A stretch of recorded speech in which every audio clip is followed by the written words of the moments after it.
नमस्कार विद्यार्थी मित्रांनो, स्वागत आहे तुमचं अभ्यास हाच मंत्र या यूट्यूब चॅनलवरती। तर आज शिक्षक भरतीविषयी गुड न्यूज आहे बघा। शिक्षक भरतीच्या सेकंड टप्प्याला गती आलेली आहे। त्याचप्रमाणे टॅब देखील लवकरात लवकर उपलब्ध करून देणार आहे। त्याच संबंधित पत्र निर्गमित करण्यात आलेलं आहे बघा। महाराष्ट्र शासन शिक्षण आयुक्तालय 16 जानेवारी 2025 म्हणजे आजचीच ही पत्र आहे।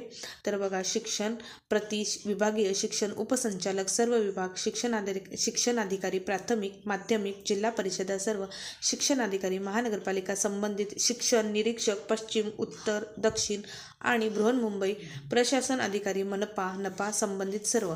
तर बघा, विषय काय, पवित्र पोर्टल मार्फत दुसऱ्या टप्प्यातील शिक्षक पद भरतीसाठी करावयाची कार्यवाहीबाबत म्हणजे सेकंड टप्प्याच्या कार्यवाही संबंधित पत्र हे निर्गमित झालेलं आहे। सर्व आस्थापनांसाठी बघा, माध्यमिक प्राथमिक माध्यमिक जिल्हा परिषद